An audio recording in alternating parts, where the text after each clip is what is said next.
Baik anak-anak, kita ketemu kembali dengan pelajaran IPA dan kali ini kita akan bicara tentang eh, frekuensi dan karakteristik bunyi. Mari kita sama-sama simak.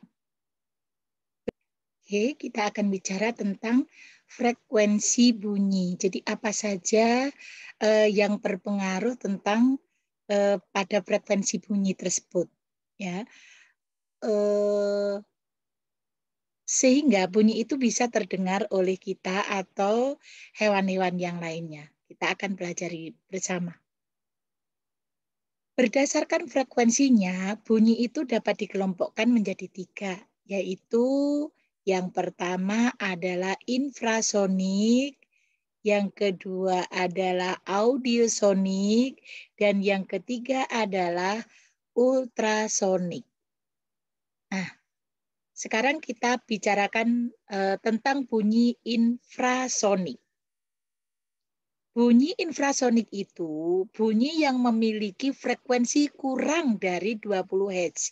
Kurang, jadi lemah sekali. Hanya mampu didengar oleh hewan tertentu, misalnya jangkrik dan anjing. Berarti kita sebagai manusia tidak bisa mendengarkan bunyi infrasonik. Ya, tidak bisa mendengarkan bunyi infrasonik karena sangat lemah. Yang bisa mendengar hanya jangkrik dan anjing. Contoh hewan yang mampu mendengar bunyi infrasonik. Nah, ini jangkrik. Krik, krik, krik, krik itu ya. Jadi kalau dia lagi berbunyi krik, krik, kemudian kita lewat, nah dia biasanya akan berhenti. Ya, karena dia ada hal yang lain yang mengganggu dia. Gitu ya. Sama dengan anjing. Anjing juga begitu. Kalau anak-anak lihat di beberapa rumah itu kan anjing digunakan sebagai penjaga rumah. Karena apa? Karena ketika liwat, anak-anak kan liwat ada rumah yang ada anjingnya. Sudah liwatnya jingki-jingki pelan-pelan gitu. Kelihatannya anjingnya tidur gitu. Tapi begitu anak-anak sudah sampai agak dekat, bunyi anak-anak yang jingki-jingki pelan tadi terdengar oleh dia. Langsung dia menggonggong. Oh, oh, oh, kayak gitu. Jadi suara selemah apapun hewan ini bisa mendengar karena tadi pendengaran infrasonik tadi di bawah 20 Hz dia bisa mendengar. Nah, kemudian bunyi audiosonik. Nah, bunyi inilah yang dapat didengar oleh manusia, yaitu di antara 20 sampai 20 ribu Hz. Jadi kita bisa mendengar itu frekuensinya 20 sampai 20 ribu Hz. Kalau di bawahnya tadi tidak bisa. Kalau di atasnya juga akan memekakkan telinga kita dan merusak. Jadi yang bisa kita dengar itu frekuensi antara 20 sampai 20 ribu Hz. Nah, jadi ketika ada suara bisa kita tangkap, berarti frekuensinya antara 20 sampai 20 ribu Hz. Makanya misalnya suara radio atau suara pengumuman, anak-anak silakan berkumpul di halaman misalnya. Ada pengarahan, misalnya seperti itu. Tapi anak-anak bisa mendengar suara yang keluar dari loudspeaker karena apa? Karena mempunyai frekuensi yang di antara 20 sampai 20 ribu Hz. Nah, sehingga kita bisa mendengar, oh, suara apa ya? Apa ya pengumumannya gitu. Masing-masing bisa mendengar. Tapi ya dengan syarat bahwa pendengarannya baik. Nah, walaupun Bu Septi misalnya 20 sampai 20 ribu Hz, tapi kalau anak-anak pendengarannya tidak baik, ya tidak bisa mendengar. Ya, kata kuncinya kita bisa mendengar itu pasti ada sumber bunyi, kemudian pendengaran kita normal atau baik gitu sehingga semua bisa terdengar dengan baik. Kemudian bunyi ultrasonik. Ultrasonik. Itu frekuensinya 20 ribu Hz. Ya. Hewan yang dapat mendengar antara lain kalau ultrasonik sekarang ditambah kelelawar, lumba-lumba, anjing. Itu bisa mendengar bunyi ultrasonik. Berarti anjing itu bisa mendengar bunyi ketiga-tiganya. Ya, bisa infrasonik, audiosonik maupun ultrasonik. Sekarang klasifikasi frekuensi bunyi. Nah, ini jenis bunyi, frekuensinya. Infrasonik itu jika lebih kecil dari 20 Hz.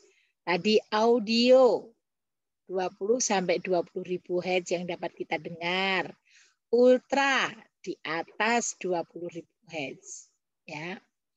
Nah, anjing adalah salah satu hewan yang bisa mendengar ketiga jenis bunyi tersebut. Maka menjadi salah satu alasan oleh sebagian orang menggunakan anjing sebagai penjaga rumahnya. Ya. Jadi digunakan untuk menjaga rumahnya. Nah, kelelawar. Kelelawar bisa memanfaatkan bunyi dengan baik pada malam hari. Kelelawar mengalami pelemahan bunyi. Nah, ini kalau malam hari dia bisa terbang dengan baik. Kelelawar menggunakan indera pendengarannya untuk melihat. Kelelawar mengeluarkan bunyi ultrasonik sebanyak mungkin. Nah ini, dia mengeluarkan bunyi ultrasonik. Kelelawar menggunakan bunyi pantul untuk mengetahui letak suatu benda dengan tepat. Sehingga kelelawar terbang dalam keadaan gelap tanpa menabrak benda. Jadi kelelawar ini, dia ini kan malam hari mencari makannya. Tetapi kalau siang hari, Bu, siang hari tidur. Malam hari dia mencari mangsa. Nah, malam hari itu kan biasanya gelap. Tapi dia bisa memanfaatkan bunyi ultrasonik. Ya, bunyi ultrasonik ini, bunyi pantulnya akan dimanfaatkan. Nah, misalnya di sini nih ada hewan di sini. Nah, dia memanfaatkan ini. Jadi dia walaupun keluar malam hari, tidak akan pernah menabrak suatu benda atau dinding apapun. Itu kehebatan dari kelelawar. Nah, ini contohnya kelelawar memanfaatkan bunyi pantul. Ini ada hewan di sini, kemudian kelelawar malam hari berterbangan, tetapi tidak akan menabrak suatu benda apapun. Tapi ada mangsa, dia bisa memangsanya. Jadi mekanisme kelelawar memahami keadaan lingkungan ini dengan bantuan bunyi pantul disebut dengan sistem ekolokasi. Jadi lokasi mana yang ada kalau manusia ada ranjaunya